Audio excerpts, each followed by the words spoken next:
상식적으로 10월에 교재가 배포가 되었다는 것이고요. 그 11월에 되면 신원식 장관이 군 정신전력 강화에 집중하겠다라는 발표를 하면서 현역 대령을 과장으로 또 보직 발령내는 네. 조치를 취합니다. 그리고 11월 달 지나고 사실 군에서 이런 내용들이 다 진행되고 난 다음에 오늘 이제 대통령의 입으로 즉각적인 조치를 취하라고 하니까 국방부가 움직였단 말이에요.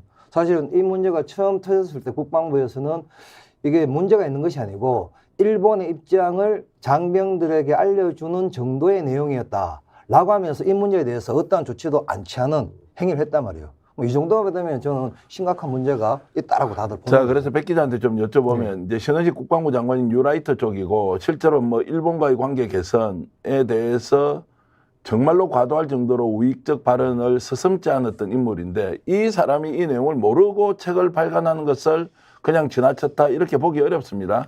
정군에 배포된 자료입니다. 네. 이게 장관이 모르고 만약에 정군에 배포됐다면 그것도 문제가 될 것 같다는 생각이 있고요. 기본적으로 그 일본 국민들이 윤석열 대통령을 도와야 된다라는 여론이 상당히 높다라는 뭐 여러 가지 이야기가 나오고 있는데요. 그런 부분에 비추어 본다면 뭐 신원식 장관과 윤석열 대통령의 그 기본적인 철학을 담은 전력 교육 자료였지 않나 그렇게 판단하고 있습니다. 자, 역사 문제하고요. 그리고 우리가 영토 문제하고 그리고 과거사 문제 이런 거 있지 않습니까? 이것은 보수 진보의 문제가 아니잖아요. 아니, 역대 어느 정권도 독도 문제를 가지고 우리 내부에 영토 문제는 헌법에 이 대통령의 영토 수호의 의무가 있기 때문에 탄핵 사유가 돼버려요. 영토 잘못 건드리면은. 그렇죠. 뭐 솔직히 제가 볼 때 이거 탄핵 사유가 되거든요. 멀쩡히 대한민국의 실지배해서 이슈를 안 만드는 것이 분명히 대한민국의 좌우할 거 없이 모든 정권의 전략이었는데 갑자기 영토 문제라고 인정을 해버렸으니까 탄핵 사유가 되는 사안이에요. 이거 같은 경우는. 그래서 여기 대해서 지금 윤석열 대통령이 시정조치뿐이 아니라 글쎄요 신원식 장관 플러스 알파 어느 선까지 즉각적인 그 해임을 시키지 않으면 탄핵으로 가도 할 말이 없는 정도. 그러니까 친일 외국 정권이라고 이야기를 하는 것은 좀 과도한 평가 아니냐라는 것이 일반적이었는데 이번에 국방부에서 만든 군장병 교육 자료를 보면 친일 외국 정권을 넘어서서 정말로 심하다. 이것은 우리가 보수 진보 선거에서 누가 이기느냐 이런 문제를 넘어서서 이게 어떻게 제가 아까 그 백 기자님이 짚은 거를 제가 부연 설명하면은 저희가 그 이 태블릿 조작이라든지 이 이재명 소영길 대표에 대한 검찰 탄압 관련해서 일본 언론이 일본 보수 저희도 보수 언론을 하기 때문에 이제 우리가 제휴된 데가 있거든요. 그거를 기사화하고 칼럼하는데 굉장히 힘들었던 게 일본 국민들이 윤석열 정권을 도와야 된다는 생각이 강하니까 그쪽 일본 언론도 자기 독자들이 그걸 이제 윤석열을 비판하는 걸 안 좋아하지 않겠습니까? 저희가 그런 부분들을 기사화하는데 굉장히 힘들었거든요.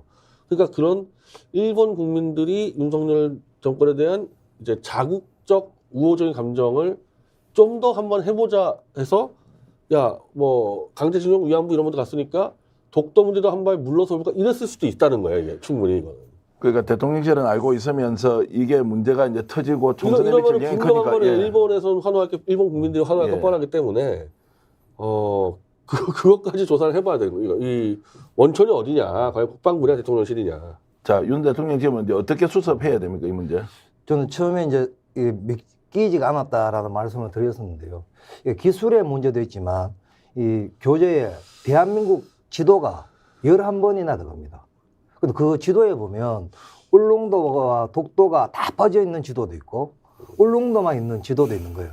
뭐 이런 지경이면 저는 지필이나 감수나 최종 결제 과정에서 이 문제를 발견을 못할 수가 없었다라고 생각을 하는 것이죠. 그러니까 뭔가 이게 의도된 교재 지필이었다라고 볼 수밖에 없는 합리적 의심이 든다는 거죠. 자, 이 말씀대로 지금 국방부에서 정군이 사용하는 교재 안에 독도가 빠져 있고 그것을 정신교육 자료로 썼고 분쟁 지역이다라고 했다는 것 자체에 대해서 2개월 동안 그냥 넘어갔고 서른 의원이 이 문제를 제기하니 그제서야 국방부가 뭔가 행동을 했는데 알고 보니 대통령실의 지시에 의해서 움직였다. 이제 이런 것들을 보면 여러분들이 꼭 기억하셔야 할 것이 진보 보수의 문제가 아니라 영토와 관련된 문제에 대한 윤석열 정부의 인식과 국방부의 행위 그리고 신원식 국방부 장관이 이 문제에 대해서 아무런 입장을 발표하고 있지 않는 이 상황을 어떻게 해석해야 하느냐.